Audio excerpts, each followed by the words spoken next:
Hey guys, this is Neil with Catalyst Machine Works, and I'm going to tell you about some improvements we've made to our smooth operator frame. So these changes are going to be included on all production units being shipped from this point forward. Okay, so the first I'm going to talk about, and the most important, is this elbow.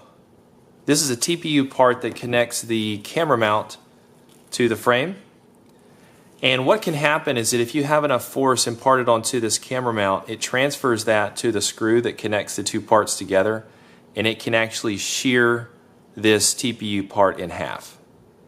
All right, that's happened to a number of our customers, and it's happened to me.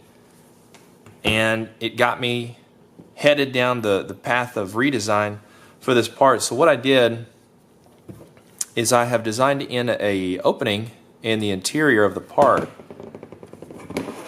And now we have a little nylon piece. This is very strong nylon. This stuff is incredible. My brother found out about this, and we've been using it, and we can't seem to break this thing no matter what we do. All right, so what you do is you just basically take this, install it into the part, and it's ready to go. All right, you're not going to break this thing. Trust me on that. If you break this, I don't know what I'm going to do, but I find it very unlikely that you're going to break this thing now. So I challenge you.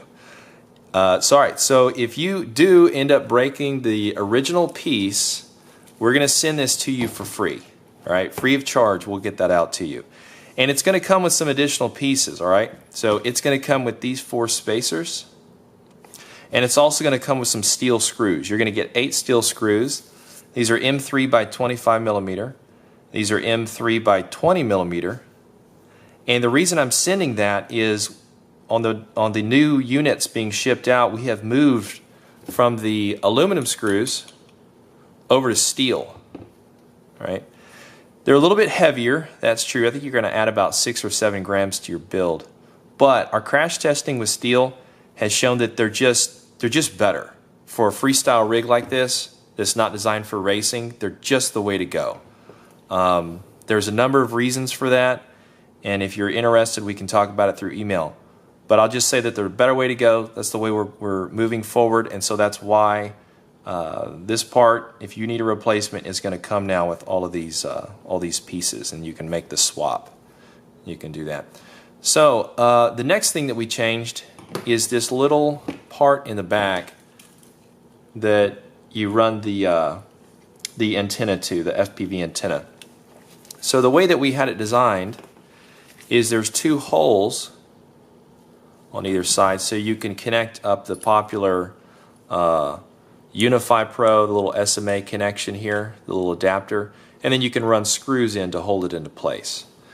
Well, what had been happening to me after a number of crashes is that through cyclic loading, you know, the antenna over time is bent back and forth over and over as you crash and roll and hit it. And it'll start a little crack right here, and it'll break this part along the layer lines. Okay, so what I've done is I've removed these 2 holes, and now there's just this big hole in the middle. And it stops it from breaking the part. Okay, so you don't really have to have, even with this Unify like this, you don't have to have these 2 screws. You can just use the tension of the compression rather of this antenna compressing down onto the part, and it holds it in place just fine, even without those screws. So those are the changes that we've made. Like I said, units that are being shipped now are going to get these changes by default. You will still be able to go to our site and buy aluminum screws if you prefer aluminum. If you want to go that route, that's up to you. But that's what we have. Again, if you break your part, we'll ship it to you for free.